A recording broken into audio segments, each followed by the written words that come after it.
주님, 오늘도 우리에게 이 말씀으로 우리의 영혼을 축복해 주시기 바랍니다. 주님, 먹여 주시기 바랍니다. 우리 영혼에 깨달음을 주시기를 원합니다. 주님, 우리가 누구이며 우리를 통해서 당신께서 원하시는 것이 무엇인지 깨닫기를 원합니다. 하나님의 뜻을 알기를 원합니다. 아멘.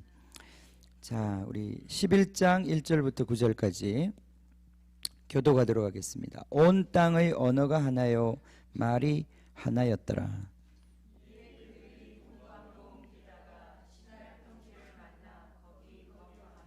서로 말하되, 자, 벽돌을 만들어 견고히 굽자 하고, 이에 벽돌로 돌을 대신하며 역청으로 진흙을 대신하고,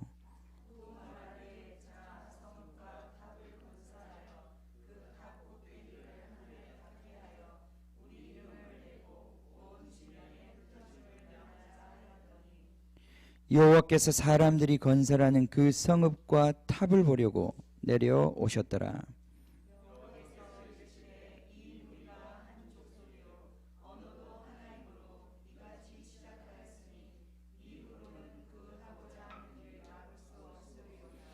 자, 우리가 내려가서 거기서 그들의 언어를 혼잡하게 하여 그들이 서로 알아듣지 못하게 하자 하시고,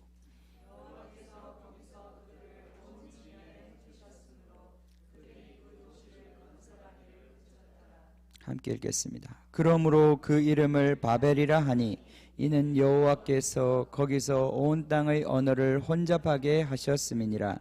여호와께서 거기서 그들을 온 지면에 흩으셨더라. 아멘. 아멘. 아멘. 다른 교회는 이제 성경 봉독하고 나면 성가대 찬양이 있는데 우리에게는 성가대가 없어요, 그죠? 성가대 할까요? 우리 모두가 성가대예요? 네, 그래. 감사합니다. 자, 이제 오늘 바벨탑에 대한 이야기입니다. 여러분 잘 알고 있는 바벨탑 이야기가 오늘 이야기입니다. 우리가 이제 창세기 1장부터 올해 시작하자마자 우리 창세기 1장을 했죠, 그죠? 1월 첫 번째 주부터 오늘 7월 첫 번째 주, 27번째 주, 이제 반바퀴를 돌고 이제 후반전이 시작되는 오늘 주간에 저희들이 11장 1절에서 9절을 보았습니다. 이 창세기가 두 부분으로 창세기를 전반전, 후반전으로 나눈다면 오늘까지 읽은 부분이 전반전입니다. 이제 10절부터 시작하는 이야기는 셈의 족보로 10절에 보면 셈의 족보로 이야기가 시작되고 그 이후에는 이 성경의 스토리에서 이야기에서 많은 민족들의 이야기들이 이 역사의 무대에서 성경의 역사의 무대에서 사라집니다. 그리고 그들이 이제 등장하지 않아요. 이 바로 창세기 11장 9절까지는 우리 민족의 역사도 여기 들어가 있어요. 그죠? 그렇죠? 대한민국의 역사도 여기 들어가 있는데, 자 10절부터는 이제 대한민국은 역사에서 퇴장하고 이제 우리 한민족은 여기서 이제 사라집니다. 이 역사에서 우리는 이제 없어지죠. 그러다가 이 얘기가 이제 나중에 쭉 가면 어디서 다시 시작하느냐? 우리 에베소서 한 3장 정도 가면 이제 시작하는 거예요, 그죠? 거기 보면 하늘과 땅의 모든 이름을 족속에게 이름을 주신 우리 하나님, 모든 민족, 마태복음 28장, 그런데 가면 다시 우리 민족의 이름이 거기에 포함되고 드러나기 시작하는 거예요. 그렇지만 여기에 보면 이제 여기서 이 모든 민족을 향한 이야기들이 여기서 끝납니다. 오늘 우리가 그 이야기의 결과를 보게 됩니다. 이제 11장 10절부터는 아주 특수한, 하나님이 이제는 보편적인 이 민족들을 다루지 않고 인류 전체를 다루지 않고 인간 전체를 다루지 않고 이제 특별한 민족, 한 가족을 택해서 그 가족을 가지고 이제까지 1장부터 시작해서 11장까지 나온 이 우리 인간의 심각한 문제를 하나님이 다루기 시작하시는 거예요.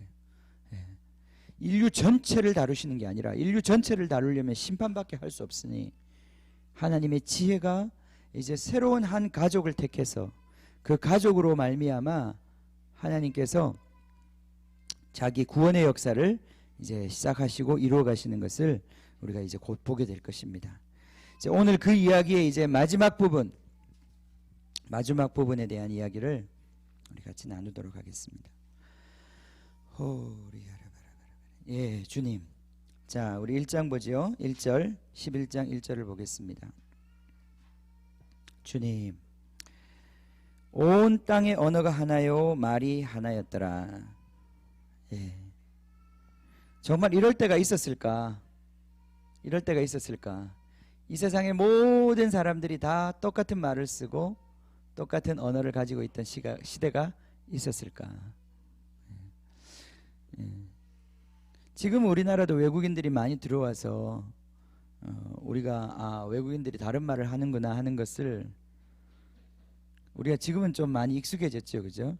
그러나 사실 우리 민족은 너무나 우리 언어가 통하는 우리 민족 사람들끼리 살고 있기 때문에 이 말이 안 통한다라고 하는 것을 우리는 잘 모르는 것 같아요. 우리 민족은 체질적으로 잘 몰라요. 그러다가 이제 갑자기 이제 외국에 나가 보면 그게 뭔지 실감을 하게 됩니다. 말이 안 통한다는 게, 진짜 말이 안 통한다는 게 말이 안 통하는 일들이 너무 많죠, 그죠? 그런 경험 해보셨어요? 말이 안 통하는 경험? 최근에 그래도 미국은 그래죠, 그죠? 우리가 영어라도 몇 마디 아니까 정말 이렇게 말이 안 통하는 동네들이 있습니다. 저기 러시아나 부탄 이런 나라 가면 진짜 말이 안 통합니다. 진짜 말이 안 통하면 진짜 답답해요. 제일 답답한 게 뭘 것 같으세요?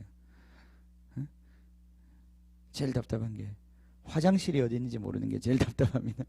그래서 최소한 화장실이라는 말 정도는 하나 알아두는 게 좋습니다. 화장실이라는 말. 그래요. 참 이 땅에 이렇게 많은 언어가 있다는 것을 우리는 그렇게 실감을 못하고 사는데 세상의 많은 민족들은 언어가 다른 사람들끼리 이렇게 막 섞여 살거든요. 그러니까 우리는 지금 뭐 학교에서 제2외국어, 제3외국어 하는 것을 대단하다고 생각하는데 인도 같은 데서 태어난 아이들은 태어나자마자부터 초등학교까지 가면 벌써 언어를 3개, 4개 하지 않으면 살아남을 수가 없는 거예요. 일단 자기 엄마한테 배우는 모국어가 있고, 그 인도 같으면 인도 전체가 쓰는 힌디어가 있어요. 그런 거 하면 또 영어를 대부분 씁니다. 그러니까 3개 국어는 기본이고, 근데 그 옆에 있는 부족들 언어 이런 거 한 그 4, 5개국 국어는 아주 기본이에요.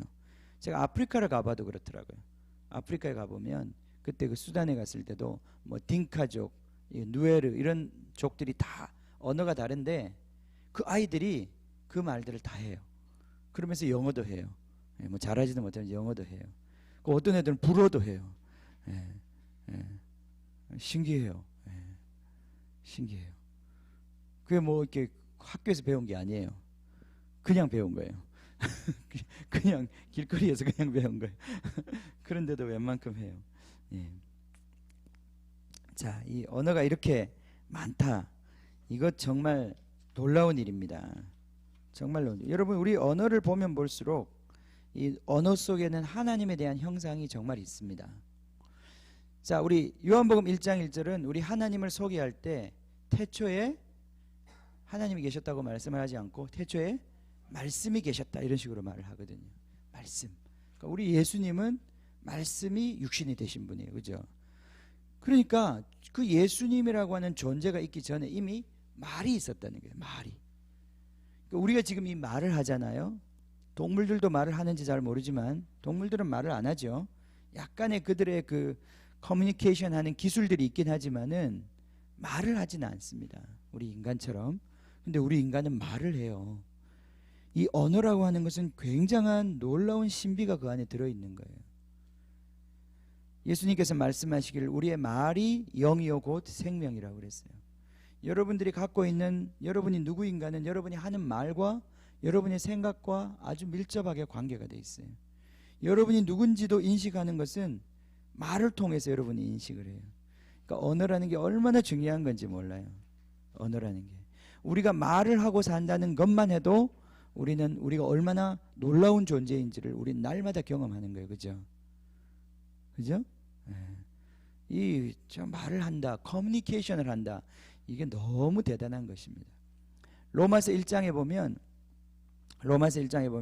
하나님이 그 만드신 모든 만물에 자기의 신성이 드러나 있다, 그렇게 말하죠. 그래서 그 하나님을 느낄 수 있다, 사람들이. 그 중에 하나가 이 언어입니다. 우리가 하는 말이에요. 우리 은혜가 요즘에 말이 굉장히 많이 늘고 있어요.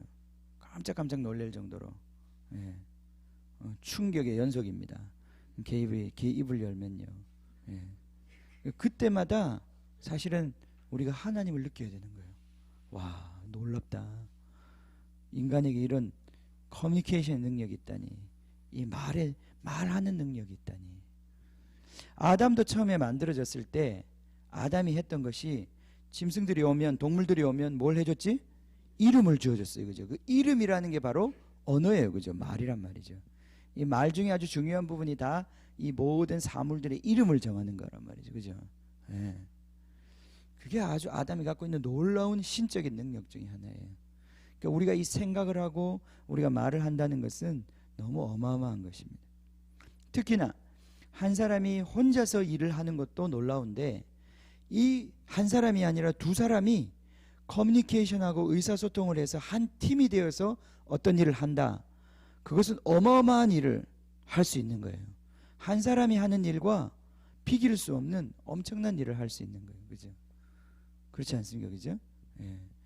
도둑질도 두 사람이서 하면, 그죠? 완벽하게 할 수 있고, 세 사람이서 하거나 아니면 진짜 때를 지어서, 그죠? 한 팀으로 12명이서 만약에 도둑질을 한다. 그러면 누구는 망을 보고, 누구는 창문을 열고 누구는 물건을 훔치고 완벽한 도둑질을 할 수 있는 거예요. 그죠? 그런 것처럼 사람들이 이게 말과 언어로 하나가 되어 가지고 그들이 일을 할 수 있다는 것은 너무너무 놀라운 특질 중에 하나입니다. 우리 인간이 처음에는 다 하나의 말과 하나의 언어를 가지고 있었다. 지금 여기 그렇게 표현하고 있어요. 당연하겠죠. 그게 노아의 한 가족에서부터 나왔으니까 당연히 말을 같이 했겠죠. 최초에 분명히 우리 인간의 말은 하나였을 것입니다. 자, 여기 표현을 보면요, 온 땅의 언어가 하나다 그랬죠. 그죠? 그게 히브리어의 입이라고 하는 단어입니다. 모든 입이 하나였다. 이걸 언어라고 번역을 했고, 그 다음 뒤에 말들이 하나였다. 이걸 이런 식으로 해석하는 게 좋을 것 같아요. 언어가 하나였다. 우리 말을 보면요, 우리 문법이라는 게 있어요. 그죠? 말에는 문법이라고 있어요. 말을 하는 법칙과 이 소리를 내는 법칙과 이 말을 하는 어떤 그런 체계가 있어요. 구조가 있단 말이죠. 그죠? 그런가 하면 이런 문법에다가 계속 우리가 끼워서 쓰는 단어들이 있단 말이에요. 단어. 우리 말들, 단어들. 그죠? 이 단어라고 하는 건 이 세상에 우리가 사물들을 어떻게 범주화시키는지, 어떻게 그룹으로 만들어서 우리가 인식을 하는지, 그 이름을 짓는 방식이란 말이죠. 그죠? 그게 바로 이 말들이라는 표현이고, 앞에 있는 것은 바로 그 이름들을 사용하는 규칙들, 그걸 여기 언어라고 표현을 한 거예요. 그러니까 언어도 하나고 단어들도 하나였다는 거죠. 그런 식으로 표현을 할 수 있을 것 같아요. 그러니까 생각이 완전히 하나고 완벽한 의사소통을 할 수 있는 거예요. 내가 알고 있는 단어를 저 사람도 알고 있고, 내가 쓰고 있는 방식대로 저 사람들도 그 말을 쓰기 때문에 완벽하게 그들은 의사소통을 하고 있었고, 뜻을 하나로 모아서 일을 할 수 있었어요. 자, 하나님께서 우리에게 원하시는 것은 이것입니다. 우리도 그렇게 되기를 원하는 거예요. 우리도 이렇게 하나가 되기를 원하는 거예요. 우리도 완전히 하나가 되기를 원하는 거예요. 그죠?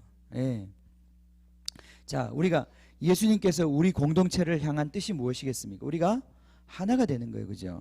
요한복음 17장에서 말씀하고 있는 것처럼 저들이 하나가 되는 것입니다. 자, 우리 교회도 이제 1년이 지나면서 많이 하나가 되어가고 있어요. 제가 그걸 느낍니다. 1년 전에 제가 느꼈던 그 뻑뻑함이 많이 줄어들고 있어요.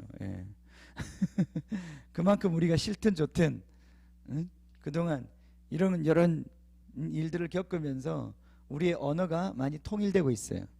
예, 내가 아 하면 아로 알아듣고 그전에 아 하면 어로 알아듣거나 오로 알아들어가지고 괜한 오해를 하고 예, 괜히 삐지고 괜히 마음 상하고 그런 일들이 많이 있었는데 그런 것들이 이제 점점 줄어들고 점점 말귀가 트이고 말하는 것을 알아듣고 그러면서 우리가 하나가 되고 이제는 이렇게 하자 그러면 마음을 좀 모아갈 수 있는 그런 시간들이 지금 오고 있단 말이죠. 그죠? 이게 참 아름다운 겁니다. 그죠? 예, 언어가 통하고 말이 통하고 우리 아이들도 마찬가지예요. 아이들하고 말이 통하고 아이들하고 마음이 하나가 되고 그렇게 우리가 될 때 우리는 하나님의 놀라운 일들을 할 수 있는 거예요. 자, 이 온 땅에 그렇게 되었는데 2절에 보면 이들이 이제 하나님의 명령을 따라서 생육하고 번성하고 이 땅을 채우라고 하는 그 명령을 따라서 이제 이동을 하고 있는데 이동하다가 시날 땅이라고 하는 평지를 만납니다. 평평한 땅을 만나요. 사람들이 살기 좋은, 농사짓기 좋은 그런 살기에 적합한 땅을 만납니다. 지금 시날 땅이라고 하는 건 저기 이라크 지역을 말할 수 있을 것 같아요. 이라크의 모술이라는 곳이 있는데 그 지역이라고 말씀드릴 수 있을 것 같아요. 지금 그 지역이 아주 심각한 전쟁에 휩싸여 있습니다. 거기 석유도 많이 나는데 지금 전쟁이 거기서 아주 격화되고 있습니다. 제가 오늘 아침에 잠깐 제가 이렇게 인터넷 뉴스를 그냥 지나가면서 봤는데 거기 보니까 시아파, 그 이슬람에는 시아파와 수니파 이 두 양대 산맥이 있는데 좀 큰 집단이 있는데 이 시아파와 수니파가 지금 전쟁을 하고 있어요. 근데 이 수니파에서 지금 이제 이라크를 장악하려고 그러는데 수니파가 바로 반군들이고 시아파가 그 지금 이라크 정부를 구성하고 있는 그 종족인데 종교인데 이들이 지금 전쟁을 하고 있는데 오늘 아침에 뉴스 사진 그냥 한 컷을 봤는데 그 사진을 보니까 시아파 모스크를 폭파시켰더라고. 불이 완전 폭탄이 떨어져가지고 그 시아파 그 뭐죠? 그 이슬람 사원이 붕괴되면서 막 불타는 그런 모습이 그 한 장의 사진이 이 이슬람 세계에서 서로 이슬람 사원을 격파하는 이게 그 감히 기독교인도 그렇게 못하거든요. 기독교인도 이슬람하고 전쟁할 때 감히 그 모스크를 폭파시키고 이런 일은 상상도 못하는데 지금 자기들끼리 붙어가지고 그런 완전히 그런 어마어마한 일들이 지금 중동에서 일어나고 있습니다. 사람도 지금 계속 죽고 있고요. 지금 그 지역이 지금 아주 뜨겁습니다. 그 지역에서 바벨론이 일어난 것입니다. 바벨론, 옛날 바벨론, 느부갓네살 왕이 있었던 그 바벨론. 성경이 바벨론에 대한 이야기를 많이 하고 있는데 바로 그 지역이 바로 최초의 이 하나님을 반역하는 건물과 도시를 세웠던 그 지역이에요. 자, 그 시날 땅에 이제 이들이 정착하기 시작했고 그 땅에서 드디어 이 하나님을 반역하는 일이 일어납니다. 우리 10장 10절에 보면 어제 이 시날이라고 하는 것이 나오죠. 10장 10절에 보면 거기 9절에 니므롯에 대한 이야기를 하면서 이 니므롯의 나라가 바로 시날 땅에 세워진 나라라고 그랬습니다. 그러니까 시날 땅에서 지금 그들이 나라를 세웠다고 하는데 그것은 바로 니므롯의 이야기인 것입니다. 여기 지금 바벨탑의 사건은 니므롯이라는 사람의 이야기와 밀접하게 관련이 되어 있어요. 이 니므롯은 지난 시간에도 얘기를 했지만은 독재자였어요. 이 니므롯은 아주 강한 자라고 거기 표현되어 있어요. 용사라고 우리 손에는 표현되어 있는데 mighty one, 아주 강력한 사람이었다. 힘이 있는 사람이었다. 강력한 군주였던 거죠. 그 당시에 강력한 독재자, 마치 이집트의 바로처럼 사람들의 인권을 유린하고 그 사람들을 학대시킬 수 있는 강력한 통치자 히틀러처럼 그러한 사람이 나타나기 시작한 거예요. 니므롯이라는 사람이. 그래서 이 니므롯이 이 시날 땅에서 제국을 세우기 시작합니다. 제국이라는 게 그냥 세워지지 않잖아요. 강력한 통치, 그걸 통해서 강력한 칼의 통치를 통해서 이런 나라들을 세워가고 있는 것을 볼 수 있습니다. 거기 나라가 시날 땅의 바벨, 에렉, 아갓, 갈레라고 하는 이러한 나라들을 니므롯이 그 땅에 세웠습니다. 그리고 바로 그 땅에서 바로 이러한 바벨탑의 사건이 일어난 것입니다. 우리 지난 시간에 보면 10장 25절에 보면 에벨은 두 아들을 낳고 하나의 이름은 벨렉이라고 하였는데 그 벨렉이라고 하는 이름이 바로 나뉘었다라는 뜻이라고 그랬습니다. 바로 이 사건이 이 벨렉이라고 하는 사람이 태어날 때 그때 있었던 사건이라고 말씀드릴 수 있겠습니다. 자, 그럼 실제로 어떤 반역이 일어났느냐, 왜 사람들이 나누어지고 언어가 분리되기 시작했는가, 그 사건을 아주 간단하게 거기 3절부터 표현하고 있습니다. 자, 3절을 보지요. 11장 3절. 자, 그들이 거기에 살면서 나라들을 강한 나라, 아주 강력한 니무롯의 그러한 통치 아래서 강력한 나라들을 만들어가고 있는데 그때 그들의 가운데서 이러한 말들을 했다는 것입니다. 서로 말하되, 서로 그게 한 사람의 말이 아니라 그들의 마음이 모아지고 뜻이 모아져서 이제 그들이 이러한 꿈을 꾸기 시작했다는 거예요. 그 꿈은 무엇이냐 하면, 자, 벽돌을 만들어 견고히 굽자. 벽돌을 만들어 굽자, 이게 태우는 거예요. 예, 굽자. 그렇게 지금 우리 표현되어 있습니다.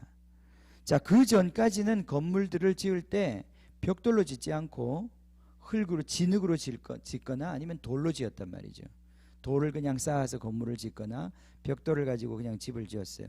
집을 높이 지을 필요도 없었고 1층이나 뭐 많으면 2층 정도의 건물을 가지고 집을 짓고 다들 살았단 말이죠. 그들이 그렇게 높은 빌딩을 지을 필요도 없죠, 그죠? 예, 그런 집을 필요로 하지 않았습니다.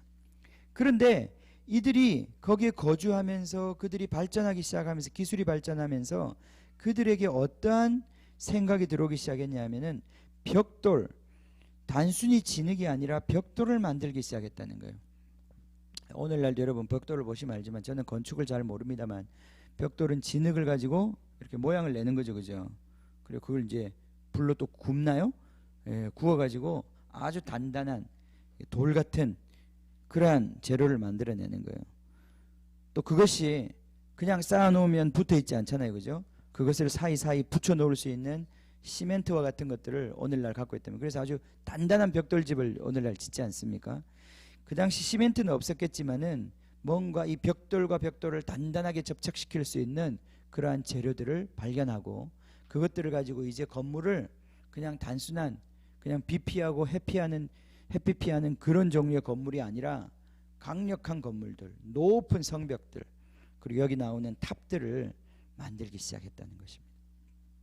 마치 피라미드와 같이 기술이 발전하고 있었고 사람들의 이 생각이 점점 발전하고 있었어요. 그러면서 이 사람들이 했던 것이 이렇게 말합니다. 벽돌로 돌을 대신하며 역청으로 진흙을 대신하고, 그리고 또 말하되, 자, 성읍과 탑을 건설하여 도시를 건설하자, 이것입니다. 탑을 건설하여 그 탑 꼭대기를 하늘에 닿게 하여, 자, 그 다음 나오는 말이 중요합니다. 우리의 이름을 내고 온 지면에 흩어짐을 면하자 하였더니, 이것이 바벨탑 사건의 가장 핵심이 되는 사상이에요. 우리의 이름을 내고, 그러니까 왜 저렇게 높은 탑을 쌓느냐? 우리의 이름을 내고 싶은 거죠. 인간 안에 있는 그 성취의 욕망이 이러한 것들을 만들어내는 거예요. 우리의 이름을 내고 우리가 하늘 꼭대기에 닿자. 특별히 이 하늘 꼭대기에 피라미드도 그렇고 그러한 높은 건물들 위에는 신전들이 있었어요. 거기에서는 하늘의 신들과 접촉하는 그러한 장소들, 하늘의 문들, 그러한 것들을 만들고 그곳에서 신들과 접촉하는 그러한 우상 숭배의 제사들이 드려졌던 거예요. 자, 그러한 일들이 지금 이 시날 땅에서 벌어지고 있었습니다. 특별히 홍수로 이들이 심판을 받았어요, 그죠? 홍수, 물에 빠져서 다 죽었단 말이죠. 이 바벨탑을 쌓는 것은 이 홍수로 심판하신 하나님을 대적하고자 하는 그런 마음이 거기에 있는 거예요.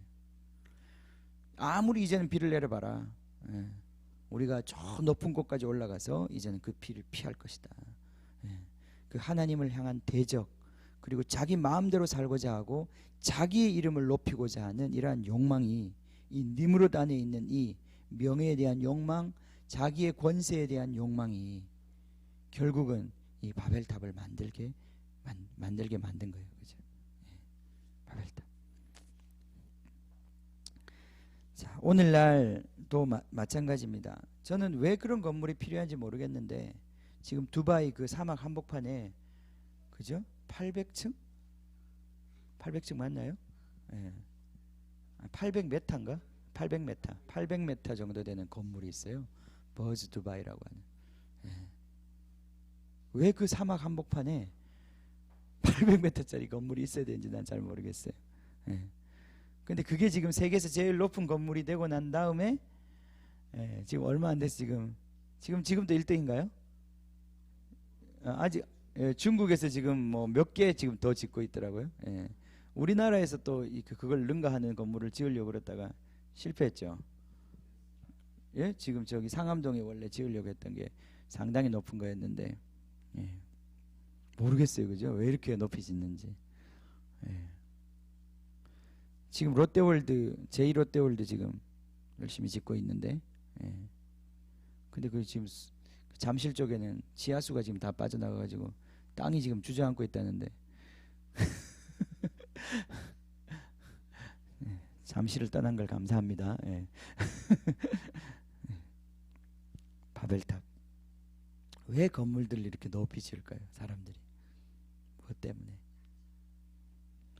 참 알 수 없습니다. 그죠? 이게 바로 이 당시에 있었던 이들의 가장 중요한 동기가 뭐냐? 우리의 이름을 내자. 우리의 이름을 내자. 이게 그렇게 위험한 거예요. 내 명예에 대해서 집착하는 것. 그걸 우리나라에서는 체면 문화라고 그래요. 체면 문화. 내 얼굴이 깎이고 내 이름이 무시당하는 것을 견딜 수가 없어요. 그죠? 사람들이 그렇게 돈을 벌고자 하는 이유가 뭐겠습니까? 그것도 깊이 들어가면 거기에는 내 이름이 무시당하지 않으려고 하는 그게 있단 말이죠. 그죠? 그러니까 돈을 보면 돈이 전부가 아니에요. 그죠? 그 돈 배후에는 또 그 무시당하고 싶지 않은 자기 이름을 보존하고 싶어 하는 자기 명예를 보존하고 싶어 하는 그런 욕망이 도사리고 있단 말이죠. 그러니까 우리가 이제 이 복음을 깊이 받아들이고 정말 복음을 이해하기 위해서는 우리 내면을 깊이 들여다보아야 합니다. 그게 뭐냐면 우리가 지금 사는 이 삶, 내가 지금 하는 이 행동, 말, 내가 생각하는 것, 이 모든 것들이 솟구쳐 오르는 그 중심에 뭐가 있는지 그것을 인식해 가야 합니다. 그것이 바로 성령님으로 바뀌어야 되는 거예요. 그게 바로 믿음과 소망과 사랑으로 바뀌어야 되는 거예요. 바울이 얘기하는 게 그거예요. 우리 어제 갈라디아서를 읽었지만 갈라디아서에서 결국 얘기하는 것은 사랑으로 역사하는 믿음뿐이다. 그런 말을 거기 하고 있어요. 이 갈라디아 사람들이 왜 율법을 붙잡고 복음으로 시작했다가 성령으로 시작했다가 왜 율법에 묶인 사람들이 되었느냐? 그들이 육체의 모양을 내고자 하는, 육체로 인해서 뭔가를 자랑하고자 하는 그냥 그럴듯한 사람으로, 유대인들이 많으니까 그 유대인들 가운데서 그래도 받아들여지는 사람으로 받아들여주고 싶은, 교회에서 그나마 좀 인정받는 사람으로 인정받고 싶은 그 욕망이, 그들 안에 있는 이 욕망이 바로 그 체면이, 그 자기의 이름과 자기의 명예에 대한 집착이 결국은 복음의 본질로부터 멀어지게 만들고 그들로 하여금 바로 이 육체의 모양을 내고자 하는 그러한 일들, 율법을 지키는 것에 집착하게 만들었다는 거예요. 성령님이 마음속에서 정말 그것을 원하시는 것도 아니고 성령으로부터 시작된 것도 아닌데 우리가 그것을 하게 되었다는 거예요. 그게 바로 이 어리석은 갈라디아 사람들이 빠져들었던 함정이라는 거죠. 우리도 마찬가지. 우리도 하는 일 중에 얼마나 많은 것들이 육체로부터 비롯되는 것인지 모릅니다. 그죠? 그래요. 우리가 옷을 한 벌 사도 거기에 정말 내 안에 사랑으로 역사하는 믿음으로 옷을 사는지, 그래도 저 옷을 사면 내가 그래 저 레떼르를 사야 그런 거 말이죠. 그죠? 이 모든 것들이 우리 삶의 생각에, 모든 선택의 그 배후에 기저에 깔려 있는 그게 뭐냐 이거죠. 결국 내 이름을 내려고 하고 내 이름을 보존하고자 하는 그 욕망이 있는 거예요. 그래서 그게 평소엔 잘 모르는데 십자가가 내 체면을 깎는 일이 되면, 내 십자가를 지는 일이 나에게 모욕을 주는 일이 되면 그건 선택할 수 없게 되는 거예요. 그게 위기죠, 우리한테. 그게 위기란 말이죠. 지금 이 사람들이 분명히 하나님의 명령 받고 노아를 통해서, 그 언약을 통해서 생육하고 번성하고 온 땅을, 그저 땅에 충만하라. 9장 1절에 보면 하나님이 그 방주에서 나오자마자 이 명령을 그 가족에게 주셨단 말이죠. 너희들은 그때 복을 주시며 그들에게 이르시되 생육하고 번성하고 온 땅을 채워라.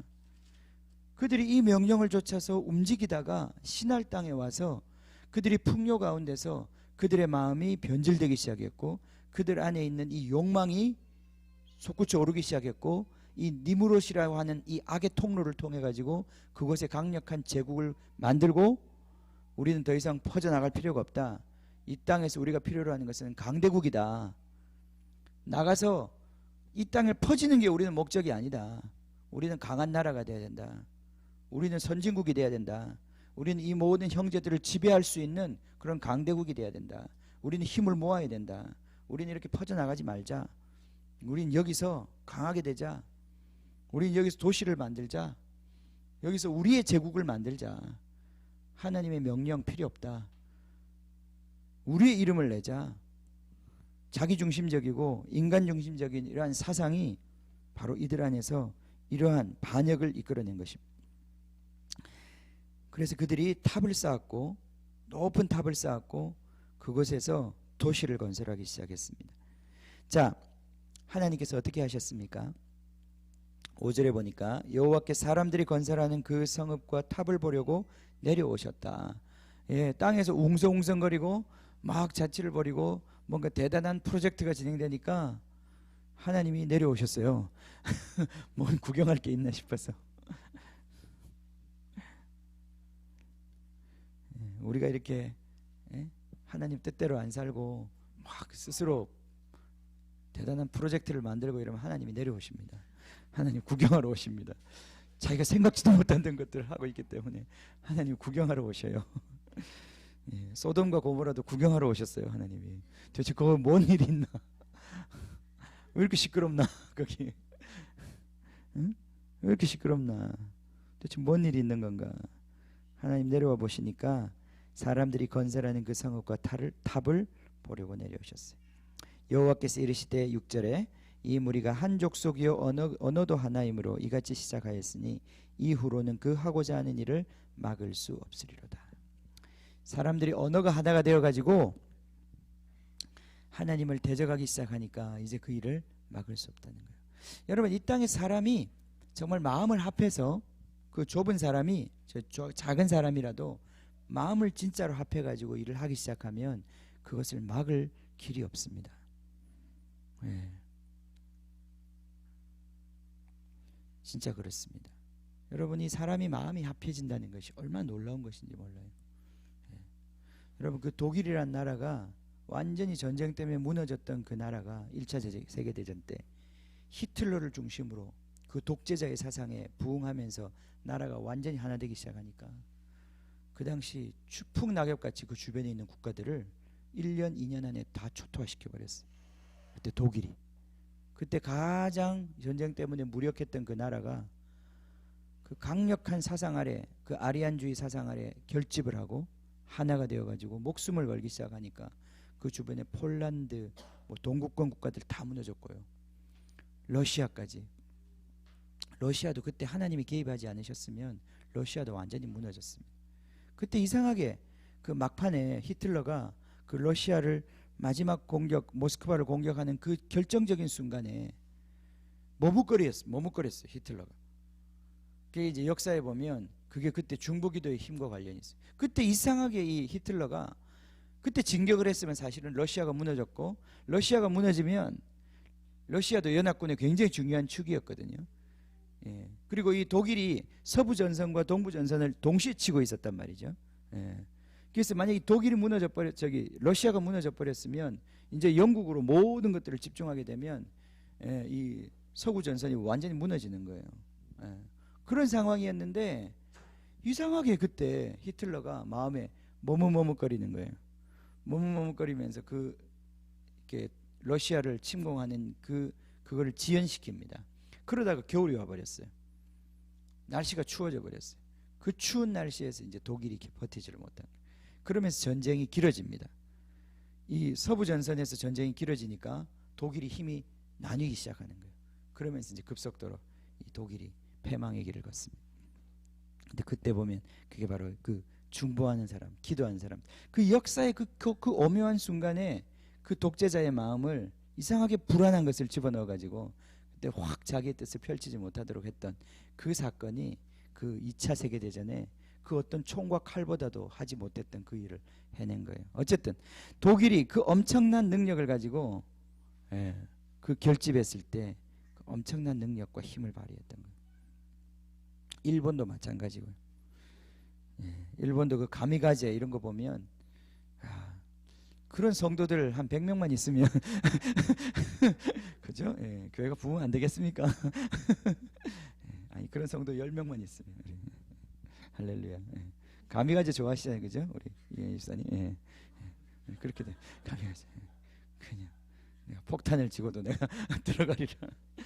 이게 하나 되는 게 이렇게 놀라운 것입니다. 그런데 하나님을 대적하는 방향으로 이들이 완전히 하나 되었는데 하나님이 이것을 어떻게 하나님의 지혜로 깨트리시는가? 깨트리시죠, 그죠? 아주 간단하게 하나님이 깨트리셨어요. 진짜 간단하게 폭탄 한 방 쓰지 않고 그냥 하나님이 스위치만 몇 개 누르신 것 같아. 이 인간의 언어를 지금 보면요, 이제 언어가 너무 많잖아요, 그죠? 보면 참 놀랍습니다. 어떻게 꼬아도 그렇게 꼬았을까? 섞어도 그렇게 섞었을까? 참 인간의 힘으로 풀 수가 없습니다. 너무나 오묘하게 인간의 언어들을 다 섞었기 때문에. 여러분 지금 전 세계에 언어가 몇 개나 있는 줄 아십니까? 지난주에 제가 민족이 몇 개 있었다고 그랬어요? 뭐 언어나 민족이나 비슷한 얘기니까 그 7,000개 정도 있었다고 그랬죠, 그죠? 언어도 마찬가지입니다. 세계에 지금 언어는 6,918개가 있다고 그래요. 이거 GBT에서 나온 자료입니다. 6,918개 세계 언어가 있답니다. 그러니까 여러분 말을 배우려면 6,000개 정도 말을 배워야 전 세계 사람들하고 다 의사소통을 할 수 있습니다. 그 중에 성경 번역이 이루어진 민족이 언어가 2,817개랍니다. 그 중에 1,294개는 신약 성경만 갖고 있고 구약 전체를 갖고 있는 신구약을 다 갖고 있는 언어는 513개. 그리고 쪽복음밖에 뭐 마태복음, 누가복음 이런 쪽복음밖에 없는 언어도 1,010개나 된답니다. 와, 언어 진짜 많죠, 그죠? 언어가 너무나 많습니다.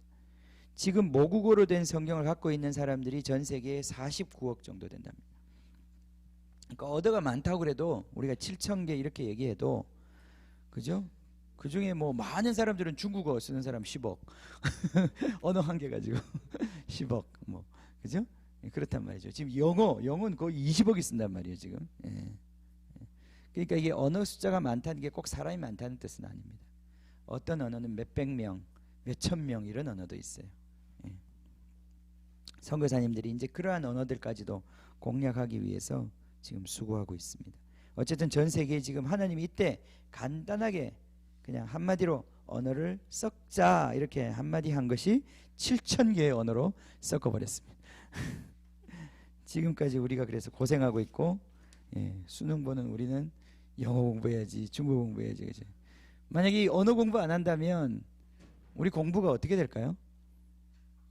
그 공부도 아닐 것 같아, 그지? 영어도 할 필요 없어, 중국어도 할 필요 없어. 그러니까 제가 미국 가서 제일 참 억울한 게 그런 거더라고요. 우리 그걸 다 영어로 해야 되잖아요. 걔들은 그냥 자기 말로 하는데. 그러니까 따라갈 수가 없는 거예요. 따라갈 수가. 참 너무 억울하더라고요. 너무 억울해요. 자, 이렇게 언어를 다 혼잡하게 만드셨습니다. 그리고는 그 언어의 혼잡으로 말미암아 도시 건설이 그쳐지고 사람들이 다 지면에 흩어지게 되었습니다. 자, 거기 봅시다. 이제 9절. 그러므로 그 이름을 바벨이라 하니 이는 여호와께서 거기서 온 땅의 언어를 혼잡하게 하셨음이니라. 여호와께서 거기서 그들을 온 지면에 흩으셨더라. 자, 그들이 스스로 흩어진 것이 아니라 하나님의 능력에 의해서 그들이 강제적으로 흩어지게 되었습니다.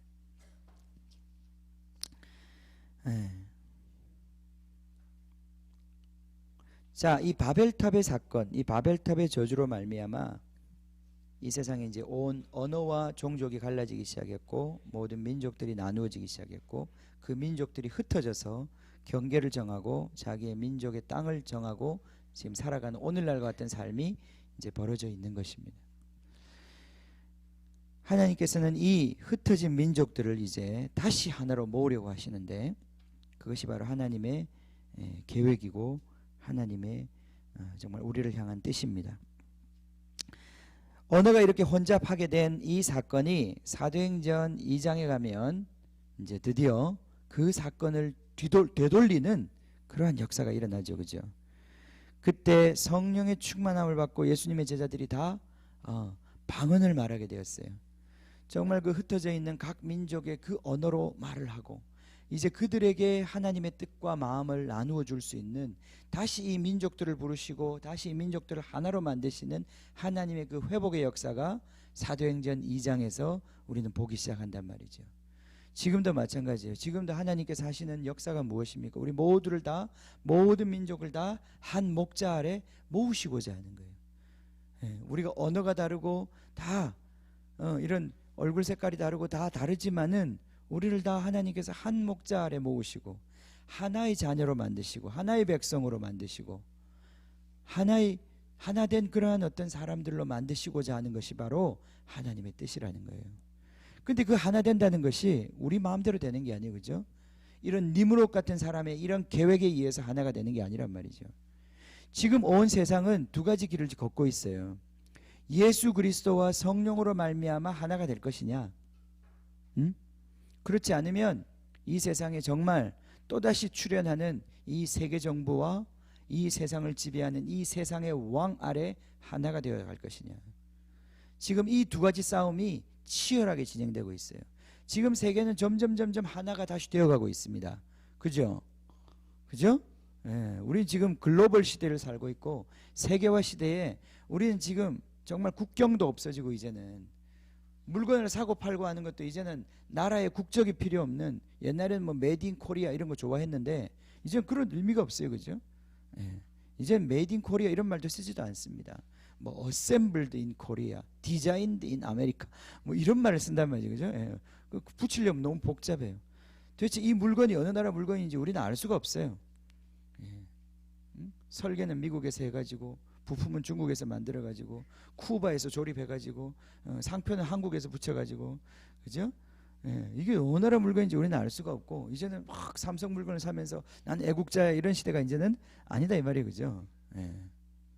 세계가 다 하나가 되어가고 있어요. 소통도 점점 하나가 되어가고 있습니다. 놀라운 게 오늘날 그러한 시대예요. 우리 아이들을 보면요. 사실 저만 하더라도 이 국적에 따른 문화적인 차이들을 많이 느낍니다. 근데 지금 우리 하은이나 우리 은호만 하더라도 미국이나 이런 데 갖다 놔도 금방 아이들끼리 하나가 됩니다. 왜냐하면 게임 같이 하고 같은 인터넷을 쓰고 같은 페이스북을 쓰면서 이 아이들에게 있어서 더 이상 자기 나라와 국적, 뭐 문화 이런 게 중요한 게 아니에요. 얘들은 얘들끼리 통할 수 있는 그런 코드를 벌써 국제적으로 공유하고 있어요. 그래서 이제는 국가에 대한 어떤 민족에 대한 그러한 어떤 아이덴티티, 충성심보다도 자기 세대에 대한 충성심이 훨씬 더 커요. 그런 시대가 되었어요. 이제는 정말 국적을 알 수 없는 언어도 그렇습니다. 지금 우리 아이들이 쓰는 말을 보면 막 중국어하고 영어하고 섞어가지고 우리나라 말을 만들어요. 그죠? 뭐 득템이라는 말이 득템. 득은 중국말이고요. 템은 아이템에서 나온 영어예요. 근데 득템은 미국 사람도 못 알아듣고 중국 사람도 못 알아들어요. 한국 사람만 알아들어요. 그런 말들이 지금 넘쳐나고 있어요. 그런 시대가 되었어요. 세계는 하나 되고 있습니다. 자, 그런데 중요한 건 이제 누구 편에 설 것이냐, 누구의 머리 아래에서 우리는 하나가 될 것이냐, 이게 지금 우리한테 중요한 문제라 이 말이에요. 과연 이 세상의 왕의 그 편에 서서 우리가 하나가 될 것이냐, 아니면 예수 그리스도 성령 안에서 우리가 하나가 될 것이냐. 예, 지금 이 싸움이 치열하게 진행되고 있는 것입니다. 자, 한 입으로 우리는 주님을 시인합니다. 모든 입으로 예수 그리스도를 주라 시인하여 하나님 아버지께 영광을 돌리게 하셨습니다. 아멘. 아멘. 우리가 모든 입술이 예수님을 주인이라고 고백하는 데 있어서 통일되고 하나가 되는 것, 이것이 주님의 뜻이고 주님의 마음인 것입니다. 오늘 우리 아이들하고 하나님의 뜻에 대한 얘기를 했어요. 그죠? 뭐가 하나님의 뜻이냐? 뭐가 하나님의 뜻이냐? 이게 하나님의 뜻이에요. 모든 무릎이 예수님께 꿇고 모든 입술이 다 그분을 주인이라고 고백하는 바로 이 한 백성을 만드는 것이 하나님의 뜻인 것입니다. 하나님의 이름에 목숨을 걸고 하나님의 명예에 모든 것을 거는 그 백성들을 얻는 것이 하나님의 뜻인 거예요. 여러분, 하나님의 이름이 정말 존귀 여김을 받으시기를 원하십니까? 정말? 아멘? 아멘? 내 명예보다 하나님의 명예가 더 높아지기를 원하십니까? 예. 그럼 생각을 해보세요. 과연 우리 아이들이 나 때문에 하나님을 찬양할까? 예. 엄마를 보고 아빠를 보고. 예. 자, 이 로마서 우리 아까 1장에서 얘기했던 것처럼 하나님의 뜻이 뭡니까? 하나님 뜻은, 하나님 우리를 향하신 뜻은 그분께 하나님을 알면서 그분을 감사하고 그분께 영광을 돌려드리는 것이 우리의 마땅한 본분이에요. 그죠? 그분의 이름에 영광을 돌려드리는 것이 우리의 본분이에요. 우리의 삶이에요. 우리가 한 주간 살면서 하나님의 이름에 영광을 돌려드리는 것이 우리가 거기서 우리의 삶의 승패를 결정짓는단 말이죠. 우리를 통해서 하나님이 얼마나 영광 받으셨나, 거기에 우리 삶의 목적과 열매가 있단 말이죠. 그죠? 아멘. 그죠? 그럼 그 열매가 뭐냐? 첫 번째는요, 내가 하나님께 감사하고 내가 하나님을 찬양하는 거예요. 우리가 얼마나 그런 삶을 살고 있나, 내가 오늘 하루를 살면서 하나님께 얼마나 감사하다고 얘기하나, 내가 얼마나 감사하고 있고 얼마나 찬양하고 있고, 내 입에서 얼마나 불평이 사라지고 내 입에서 얼마나 그런 원망이 사라지고 내 입에서 그런 감사와 찬양이 있는가, 이것이 하나님 우리한테 받으실 제사인 거예요. 아멘. 우리가 오늘 이 예배가 중요한 게 뭡니까? 이 1시간 예배를 우리가 하나님께 영광 돌리고 하나님께 집중하고 하나님을 찬양하는 시간 아닙니까? 근데 이 시간을 우리가 그렇게 살 수 없다면 우리 삶에는 이미 실패하고 있는 거예요. 우리가 이 영광을 돌리는 하나님의 이 목적에 벌써 우리는 실패하고 있는 거예요. 그 예배가 그렇게 중요한 거예요. 우리가 정말 일주일에 그 많은 시간이 있지만 이 짧은 시간 주님을 집중하고 주님께 모든 것들을 돌려드리고 주님을 감사하고 주님을 내 영혼과 내 온 존재를 가지고 하나님께 반응하고 하나님을 찬양하는, 이것이 바로 하나님이 우리에게 원하시는 거란 말이에요. 그러니까 예배에 성공해야 되는 거예요. 우리는 반드시 예배에 성공해야 돼요. 예배를 성공하지 못하면 우리는 하나님의 뜻대로 살고 있지 못한 거예요. 그게 1번이에요. 1번. 우린 그렇게 살아야 돼요. 내가 찬양해야 돼요. 내가 감사해야 돼요. 근데 2번이 있어요. 그게 전부가 아니에요. 내가 막 찬양을 하는데 내 찬양이, 옆 사람은 그 찬양만 해. 저 사람은 맨날 기도만 해. 일 좀 해라. 맨날 찬양하면서 왜 화내냐? 맨날 찬양하면서 왜 거짓말하냐? 그게 바로 우리가 아직도 2번에 이르지 못한 거예요. 그죠? 2번은 뭐냐? 우리를 통해서, 우리의 착한 행실을 통해서 하나님 아버지가 영광을 받으시는 거예요. 그죠? 그러니까 우리 자녀들이 우리 엄마를 바라보면서 하나님을 찬양하는 거예요. 저런 엄마를 주신 하나님께 찬양하고, 엄마를 통해서 하나님이 보입니다. 하나님께 감사합니다. 그지? 그러니까 저를 통해서 여러분이 하나님을 찬양하게 되는 것, 그게 저희 기쁨 아니겠어요? 직장 생활하면서도 일을 잘하는 것, 왜 그렇게 일을 잘해야 됩니까? 우리가 이게 참 가치관이 바뀌어야 되는데. 직장에서 보면 어떤 상사는 막 그 성취지향적인 상사들이 있어요. 그래서 일을 잘합니다. 일을 잘하죠. 일을 잘하는데 그 동료들한테는 욕을 먹어요. 예, 예. 그 밑에 사람들한테는 욕을 먹어요. 그러면서 이제 그 사람이 이제 교회 다닌다 그러면 이제 더 치를 떨어요. 예, 예, 예. 교회 다닌다고. 그러면 그 일을 잘하는 것이 무슨 의미가 있습니까? 그 성취하는 것이, 돈을 많이 버는 것이 무슨 의미가 있습니까? 그 누구 이름을 내는 것입니까? 하나님의 이름을 내기 위해서 내가 뭘 해야 되는지를 생각을 해보셔야 돼요. 우리의 이름을 내는 것이 아니라 하나님의 이름을 내기 위해서 뭘 해야 되는지를 생각해야 되는 거예요. 우리 교회도 마찬가지예요. 이 교회가 잘 되고 아주 훌륭한 건물을 갖고 훌륭한 콰이어와 음악하는 사람들이 있고, 그러면 그걸 통해서 우리가 영광 받는 것이 있습니다. 그러나 과연 무엇이 하나님의 이름이 높임을 받는 것인가? 하나님의 이름이 우리를 통해서 존귀 여김을 받는 것인가? 그걸 생각해 보면 우리가 선택해야 되는 선택은 다른 선택이 될 수 있는 거예요. 여기 지금 바벨탑이 왜 쌓아졌는가? 자기 이름에 대한 집착, 자기 체면에 대한 집착, 아주 뿌리 깊은 우리 명예에 대한 집착, 명예욕이라고 하는 것, 이것. 그래서 내 명예를 지키기 위해서 그 모든 것들을 희생시키는 바로 그 우리 안에 있는 잔혹한 그 악성, 죄성, 그것이 결국은 바벨탑을 만들어내는 거예요. 그리고 하나님을 대적하게 만들고 하나님이 원치 아니하는 도시를 건설하게 만드는 거예요. 그 도시는 겉으로 볼 때는 좋아 보이지만은 그곳에 있는 모든 사람들이 다 신음하고 있는 거예요. 다 죽음을 생각하고 있고. 여러분 생각해 보세요. 오늘날 우리나라, 이렇게 우리나라 땅이 넓습니까 좁습니까? 예? 예, 이 정도 땅이면 홍콩 가보세요. 홍콩에 비하면 우리나라 엄청 넓은 나라예요. 그런데 왜 이 많은 사람들이 이 수도권에 2,500만, 지금 3,000만, 우리나라 전체 인구가 5천만인데 5천만도 아직 안 되는데 왜 그 인구의 5분의 3이 이 좁은 수도권 안에서 그렇게 박터지게 비집고 싸워야 하냐 이 말이죠. 왜 우리는 이 도시를 원하냐 이거예요. 왜 사람들이 흩어지는 걸 원하지 않고 이 도시를 원하냐 말이죠. 몇 년 전에 정말 우리나라가 수도를 옮겨보겠다고 했을 때, 또 지방도 잘 살아야 되지 않겠냐 이랬을 때 반대했습니다. 많은 사람들이. 그래서 우리 전 국민이 반대해서 결국은 우리 서울을 옮기지 않았어요. 그죠? 예, 그리고는 서울에 더 미어터지게 우리는 그 안에서 지금 살고 있는 거예요. 예. 왜 그걸 원합니까?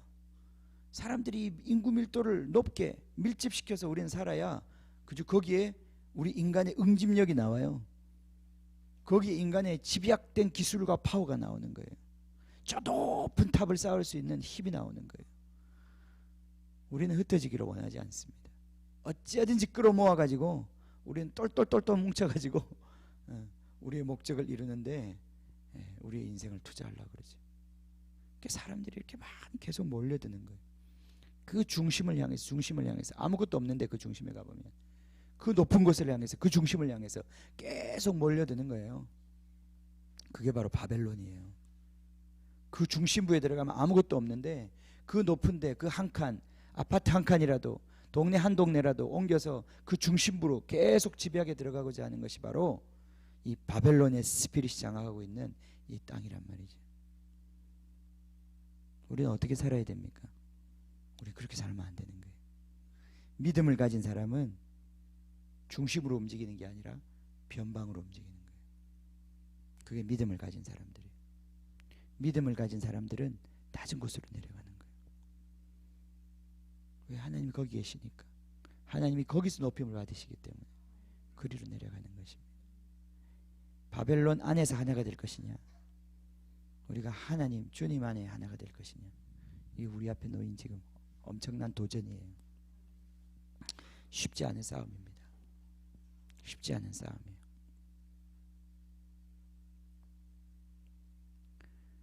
이 싸움 지금 우리 한가운데 우리가 있습니다. 이 바벨론의 일원이 될 것이냐, 아니면 하나님의 나라의 일원이 될 것이냐. 자, 이제 11장 10절부터는 하나님의 나라의 역사가 시작됩니다. 하나님께서 한 가정을 보고 계십니다. 아브라함이라고 하는 한 사람, 이 사람에게서 믿음을 보십니다. 이 사람 안에 심겨진 이 믿음, 그 모델이 되는 이 믿음, 그 믿음으로 말미암아 만들어지는 하나가 되는 백성들, 이 믿음이라고 하는 DNA를 가지고 있는 한 백성, 그 백성이 바로 이 우리가 이제까지 보아왔던 이 아담부터 시작한 이 실패, 이 창조의 신음, 이 온 세계의 고통, 이 고통에 대한 하나님의 마지막 해결책이 이제 여기서부터 풀어지기 시작하는 것입니다. 이건 오래된 이야기고 이미 지금부터 4,000년 전에 있었던 이야기. 근데 주님께서 그 일을 이제 시작하십니다. 같이 기도할까요? 오늘 우리 바벨론에 대한 이야기를 같이 들었는데 요한계시록에는 이 바벨론이 다시 등장한다고 얘기하고 있습니다.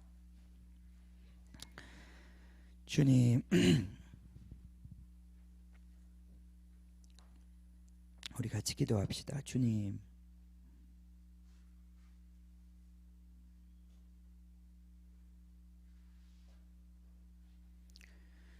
오 주님,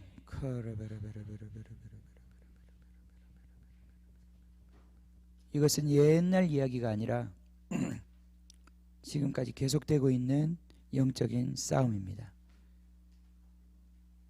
하나님께서 이들을 연합하는 것을 막으셨을 뿐이지 이들 안에 있는 반역과 악은 건드리지 않으셨어요. 그들은 분열되고 흩어졌을 뿐이지 그 안에는 여전히 독버섯처럼 온 민족 안에 자기를 사랑하고 자기 이름을 내고자 하고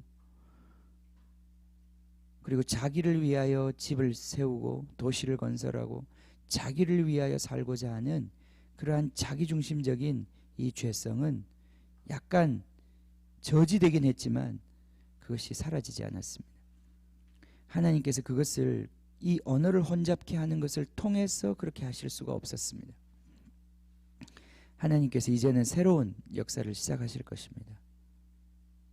하나님께서 언어를 흩으셨습니다. 그런데 다시 성령께서 오셔서 이 언어의 통일을 주셨습니다. 그것은 다시 언어를 통일시키는 것이 아니라 우리 각자에게 우리에게 방언을 주셔서 그 민족의 언어를 주셔서 그들과 다시 소통하고 이 복된 소식을 다시 나눌 수 있도록 하나님이 그렇게 우리를 오히려 이방인이 되게 하시는 그 일을 통해서 하나님이 이 자기 나라를 회복하시는 것입니다. 다른 사람을 내 민족으로 만드는 것이 아니라 내가 그 민족이 되어주는 것입니다. 이것이 주님의 길입니다. 지금도 이 세상의 바벨론은 자기에게로 모든 것들을 맞추라고 하는 거예요. 그 독재자의 기준에 모든 것을 맞추라고 하는 거죠. 그러나 하나님께서는 친히 찾아오셔서 우리에게 모든 것을 맞추어 주셨습니다. 새롭게 하나 되는 길이 있습니다. 바벨론의 하나 되는 길이 아니라 새롭게 하나 되는 길이 있습니다. 하나님께서 이 일을 시작하고 계십니다. 이미 4,000년 역사 가운데 이 일을 진행시키고 계십니다. 우리 가운데도 이 일이 지금 와 있습니다. 우리가 이 마지막 때에 전 세계적인 바벨론이 등장하는 이 시대 가운데 우리가 이 시대 정신을 바로 깨닫기를 원합니다. 이 시대를 분별하기를 원합니다. 너희가 날씨는 분별할 줄 알면서 이 시대의 징조들은 분별할 수 없더냐. 예수님의 책망을 듣기를 원합니다. 여러분, 눈을 들어서 우리 주변에 널려있는 우리 귀에 날마다 우리 뉴스에 들려지는 이 소식들 가운데 주님 오시는 발자국 소리를 우리가 들을 수 있기를 원합니다. 그리고 어떻게 살아야 될지 깨닫기를 원합니다. 우리의 이름을 내고 정말 우리의 안전을 도모하는 그러한 삶이 아니라 하나님 당신의 나라를 위하여 당신의 복 주시는 그 복 주심을 따라서 주님 열매를 맺고 더 많이 맺고 이 땅을 채우고 주님 땅을 정복하고 주님 이 땅을 다스리는 하나님의 그 계획을 계속 그 명령을 수행해 가기를 원합니다. 아버지 하나님, 이 한 주간도 우리가 그렇게 승리하기를 원합니다. 그렇게 살기를 원합니다. 주님 감사합니다. 지난 상반기 동안에 우리 가운데 있던 강력한 진들이 흔들리고 주님, 우리 각 가정 안에 구원의 역사들을 베풀어 주신 주님을 찬양합니다. 주님, 이 하반기에 주님 더 강력하게 역사하여 주시옵소서. 주님, 이 스트롱홀드들, 주님 이 강한 진들이 하나씩 하나씩 무너져 내려가게 하여 주시고, 주님 한 걸음씩 한 걸음씩 우리가 정말 점령해가고 전진해가는 또 이 하반기가 되도록 축복해 주시옵소서. 주님, 우리가 바벨론에 지지 않을 것입니다. 주님, 이 세상의 풍조에 무릎 꿇지 않을 것입니다. 주님, 우리를 오직 구원하신 그분께만 무릎 꿇고 우리의 입술로 그분을 주라고 고백할 것입니다. 주님, 당신께서 우리 삶의 모든 영역의 주인이 되실 것입니다.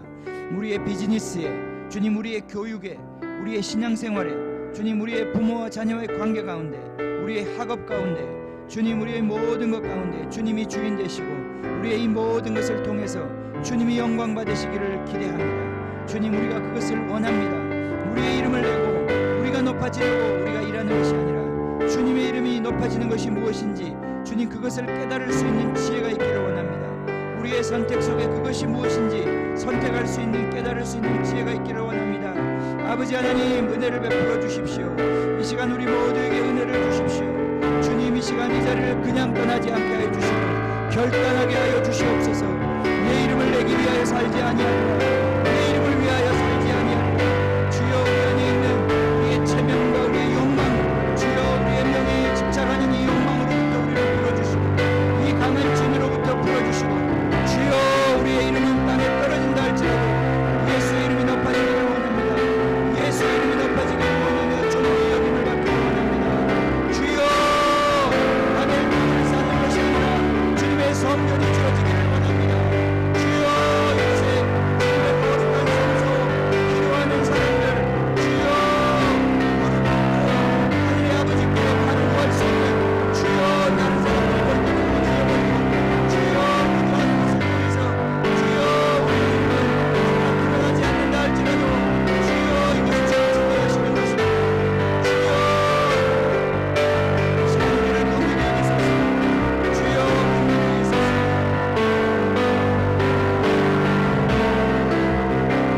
오, 우리 같이 좀 통성으로 기도하겠습니다. 주님, 주님, 주여, 주여,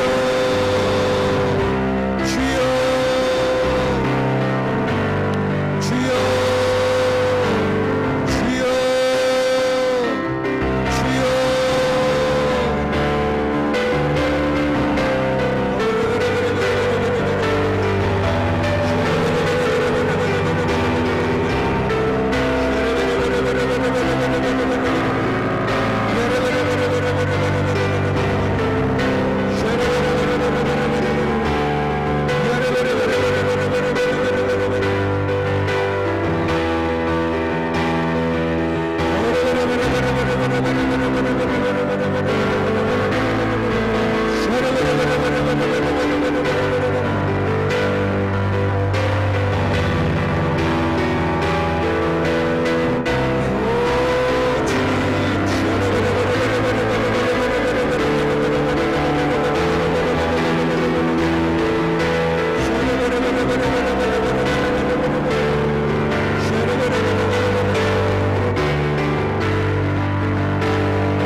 오늘 이 우리가 읽었던 본문은 이 언어, 방언과 굉장히 밀접한 관련이 있는 말씀입니다. 신약 성경에 이 교회가 다시 회복될 때, 이 만민들을 회복하실 때 하나님 우리에게 방언을 주셨습니다. 물론 우리가 기도할 때 쓰는 방언은 이 사람들이 알아들을 수 있는 그러한 언어가 아닙니다. 그러나 고린도전서 13장에 보면 천사의 말과 사람의 방언이라는 말이 있습니다. 분명히 이 초대교회 은사 가운데는 천사의 말이 있고 또 사람들의 방언이 있습니다. 내가 하는 기도가, 방언 기도가 그것이 사람의 방언인지 천사의 말인지 우리는 구분할 수 없을 때가 있습니다. 그러나 그것이 중요한 것이 아닙니다. 우리가 방언 기도를 해보면 방언 기도는 굉장히 자기 자신이 이렇게 정말 겸손해지는 경험 중에 하나입니다. 이 방언 기도를 해보면 진짜 바보 된 것 같아요. 알아듣지도 못하는 말, 말 같지도 않은 말. 근데 그게 주문해오는 게 아닙니다. 거기에 우리의 영혼과 믿음을 담아서 우리가 드리는 그 방언 기도는 우리를 굉장히 겸손하게 하는 기도입니다. 우리가 부르짖는 기도는 굉장히 우리를 겸손하게 하는 기도입니다. 우리가 사실 점잖게 이야기하면 되지 뭐 부르짖을 일이 있겠습니까? 그러나 우리가 지난번 세월호 사건 같은 사건이 터지면 그 엄마들은 부르짖지 않고는 견딜 수 없습니다. 누가 그 사람들이 머리를 풀어 헤치고 옷이 벗겨지더라도 거기서 울고 애통하고 있는 것을 욕할 사람이 누가 있겠습니까? 우리가 정말 하나님 앞에서 기도하는 사람, 그의 명예의 목숨을 거는 사람이라면 우리는 그렇게 기도할 수 있습니다. 다윗은 골리앗이 나와서 하나님의 백성들을 욕하고 하나님의 이름을 땅에 떨어뜨릴 때 다윗은 견딜 수 없었습니다. 내가 네 손에 죽는 한이 있어도 내가 이것을 참지 아니하리라. 내가 너 개보다 못한 네가 하나님의 거룩한 백성을 모독하는 그 소리를 내가 참지 아니하리라. 다윗은 하나님의 명예에 모든 것을 걸고 달려갔습니다. 하나님 다윗을 자기 마음에 다 합한 자라고 말씀하셨습니다. 우리가 방언 기도하는 것 점잖지 못하고 사실 부끄러운 일입니다. 그러나 하나님 앞에서 인간의 체면이 무엇이겠습니까? 우리의 마음과 진짜 우리 영혼의 소리를 담아낼 수 있는 기도가 그것밖에 없다면 왜 우리가 그것을 마다하겠습니까? 하나님은 우리의 기도를 들으십니다. 우리 가운데 방언을 주셨습니다. 이 세상에 고상한 사람들이 전혀 이해할 수 없는 그런 무식한 방법으로 하나님은 우리를 축복하셨습니다. 우리가 무엇을 택하겠습니까? 우리의 명예를 택하겠습니까? 아니면 하나님의 영광을 택하겠습니까? 너희가 먹든지 마시든지 주의 영광을 위하여 하라. 주님, 이것이 우리가 서야 할 자리인 것입니다. 우리 이 시간 같이 기도하겠습니다. 하나님, 우리의 기도를 들어주시옵소서. 주님, 이 시간 우리에게 기도의 영을 부어주시옵소서. 주님, 이 땅에 애통할 일이 얼마나 많습니까? 주님, 우리 자녀를 위하여 애통할 일이 얼마나 많습니까? 주님, 우리의 삶 가운데 애통할 일이 얼마나 많습니까? 주님, 우리의 언어로 다 표현하지 못하는 고통이 얼마나 많습니까? 우리 영혼의 깊은 느낌이 얼마나 많습니까? 주님, 우리 몸의 질병이 얼마나 많습니까? 주님, 당신의 영광을 구합니다. 당신의 영광을 원합니다. 당신의 영광을 원합니다. 주여, 주여, 우리가 그럴듯하게 대접받는 것을 원하는 것이 아니라 당신의 능력이 나타나는 것을 원합니다. 당신의 생명이 나타나는 것을 원합니다. 하나님이 여기 계시다. 주여, 그 계시가 드러나는 것을 원합니다. 주여, 이것을 기억하소서. 이것을 기억하소서. 우리의 기도를 들으소서. 기도하는 사람들을 일으키소서.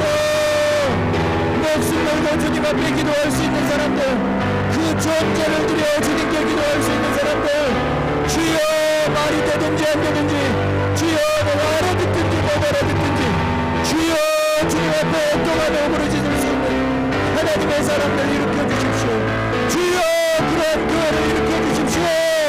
주여, 이 땅에 그러한 주의 백성들, 오직 주의 이끄심에 하나님 주님의 백성들 일으켜 주십시오.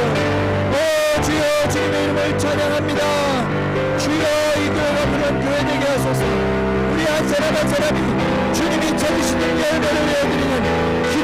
사람들 될 수 있도록 주여 그 마음을 주님에게 쏟아붓는 하나님의 사람들 될 수 있도록 주여 기도하는 아들의 영광을 못 받는 자들 될 수 있도록 주여 기름 부으셔서 이 하반기에 주님 더 큰 은혜를 기대합니다. 여기 모인 한 사람 한 사람에게 주의 은혜로 채워주시옵소서. 그 인생에 풀어질 것들 풀어주시고 주님께로 더 가까이 갈 수 있도록 주님 은혜를 풀어주시옵소서.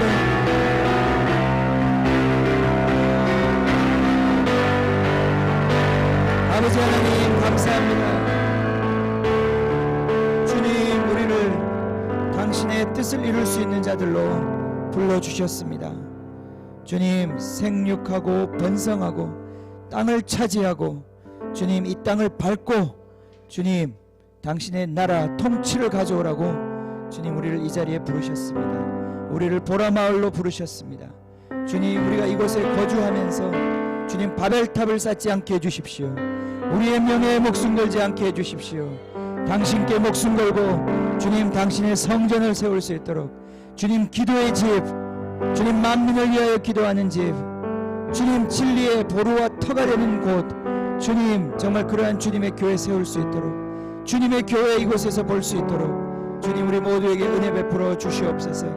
이미 우리에게 주신 기도 시간들을 축복하여 주시고 기름 부어 주시고 주님 그곳에서 드려지는 기도마다 이 땅을 흔들고 당신의 뜻을 이루는 그 역사를 보게 하여 주시옵소서. 주님 이름을 찬양하며 예수님의 이름으로 기도하옵나이다.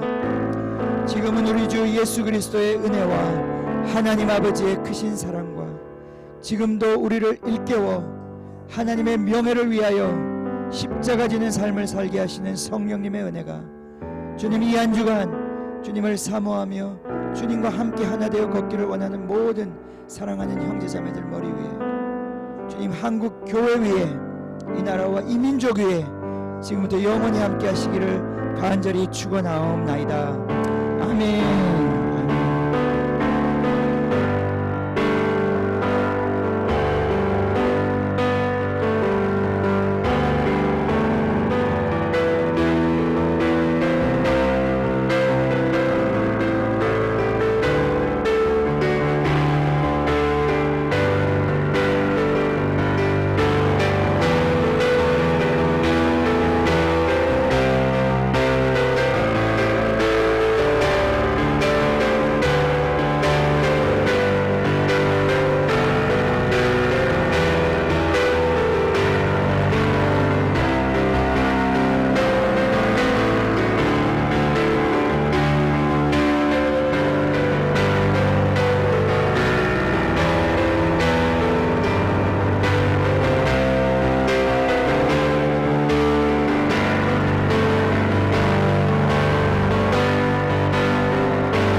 The Savior of the world was fallen.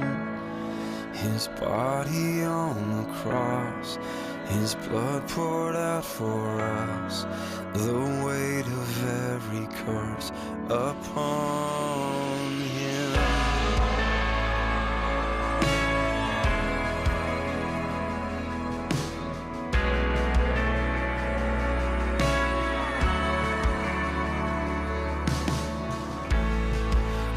final breath he gave as heaven looked away. The Son of God was laid in darkness. A battle in the grave, a war on death was waged. The power of hell forever broken. The ground began to shake, the stones rolled away. His perfect love could not be overcome. And now death, where is your sting? Our resurrected King has rendered you defeated. And now forever he is glorified. Forever he is lifted high, and forever he is risen. He is alive, and he is alive. And now forever he is glorified. Forever he is lifted high, and forever he is risen. He is alive, and he is alive. The ground began to shake, the stone was rolled away. His reckless love could not